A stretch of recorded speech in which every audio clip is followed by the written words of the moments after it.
We live in a country that is democratic in nature.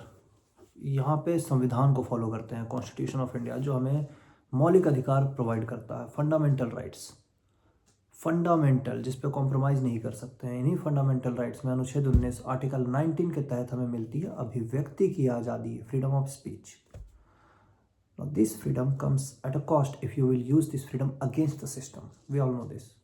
चलो ठीक है भाई, कॉमन मैन के लिए it comes at a cost when you go against the system. But what about the people who are in the system? I'm talking about bureaucrats.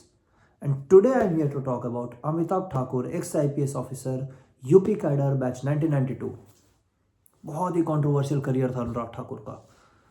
Controversial इसलिए क्योंकि इन्होंने जुर्रत की गलत को गलत कहने की, करप्शन के अगेंस्ट आवाज़ उठाने की, बड़े बड़े पब्लिक फिगर्स, पॉलिटिशियंस या सीनियर ऑफिशियल्स, किसी के अगेंस्ट भी आवाज़ उठानी हो, डर नहीं रहे थे ये। यही इनकी दिक्कत थी कि डर नहीं रहे थे भाई, बहुत ज़्यादा निडर हुए जा रहे थे। सो सत्ता में चाहे कोई भी हो, मायावती हो, योगी आदित्यनाथ हो या फिर मुलायम सिंह हो, इन्होंने सबके खिलाफ आवाज़ उठाई। सबसे बड़ी कंट्रोवर्सी होती है 2015 में इन्होंने एक ऑडियो क्लिप रिलीज की अगेंस्ट मुलायम सिंह यादव, जिसमें कि थ्रेट था, एंड उसके बेसिस पे इन्होंने एफआईआर करा मुलायम सिंह के अगेंस्ट। होता क्या है, इनको सस्पेंड कर दिया जाता है, अमिताभ ठाकुर को, इन पे डिसिप्लिनरी एक्शन लिया जाता है और इनके अगेंस्ट डिपार्टमेंटल इंक्वायरी होती है। और उसके बाद जो सस्पेंशन का दौर था इनका चलता रहा इनके पूरे करियर में। फाइनली जब सत्ता परिवर्तन हो जाता है 2022 में, इनको टर्मिनेट कर दिया जाता है from his services. Now imagine एक ब्यूरोक्रेट को after 30 years of services terminate कर देना। The message was very clear, you can not directly challenge the power. पर क्या इतिहास में ऐसा नहीं हुआ कभी किसी ने पावर को चैलेंज नहीं करा है, या जिसने भी चैलेंज करा, जिसने भी गलत को गलत कहा, वो ऐसे दबा दिया गया है? ये जानने से पहले हम लोग को ये जानना चाहिए अमिताभ ठाकुर कितने सही थे। अगर मोरल ग्राउंड्स पे देखें तो Amitabh Thakur perfect, a man with backbone, गलत को गलत कहने की हिम्मत, वेरी बोल्ड पर्सनालिटी, किसी से नहीं डरना, कभी नहीं झुकना। एंड ये जो तरीका था इनका, आरटीआई, पीआईएल, ये इंस्पायर्ड था इनकी वाइफ नूतन ठाकुर से। अब प्रॉब्लम आती है यहाँ पे। देखो, मोरल ग्राउंड्स पे ही वॉज राइट, लेकिन इनके तरीके जो थे, PIL, RTI, PIL is public interest litigation, RTI is right to information, ये दोनों आते हैं एक्टिविज्म के तहत पे। इनकी जो वाइफ है नूतन ठाकुर, वो एक एक्टिविस्ट है और एक लॉयर है।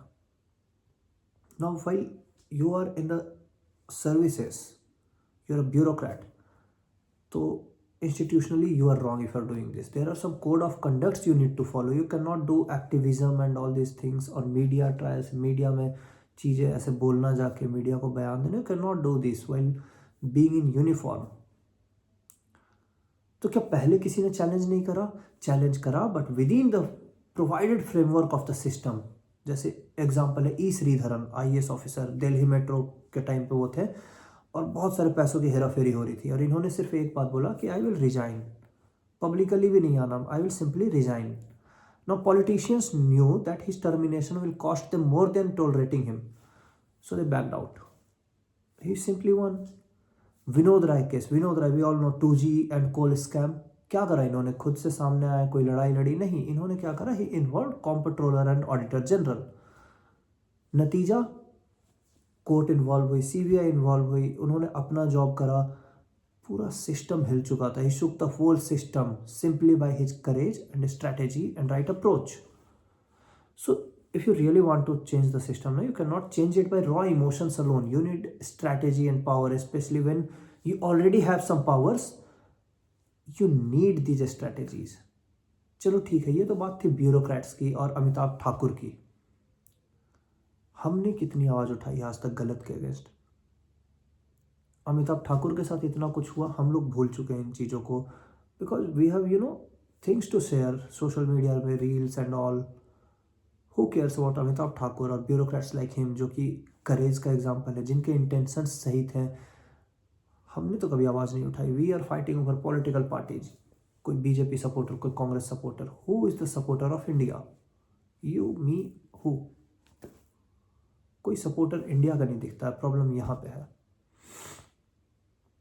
देखो सत्ता की लड़ाई चलती रही थी अनंत काल से और चलती रहेगी. This was just the clash of power. Amitabh Thakur is the brilliant example कि आपने पावर का चैलेंज करा, आप कुचल दिए गए. और ये बिल्कुल अनंत काल से तो चल रहा है ना यार. राजा महाराजा की लड़ाई हो, कोई आवाज़ उठाए दबा दिया जाए. आज के डेट में आप देखो जुडिशरी या पार्लियामेंट का हो कंट्रोवर्सी, चलता रहता है, ये चलता रहेगा. But we as a citizen of India, हम लोग अपनी अवेयरनेस से देश में परिवर्तन ला सकते हैं, गलत को गलत कह सकते हैं. Instead of fighting over the stupid things, we can focus on changing our country for its betterment. We all say that we love India, but why are we not using these mechanisms provided to us like RTIs, PILs? Bureaucrats cannot use them. We can use it, right? So try to be more aware about India and change the country for its betterment. Thank you.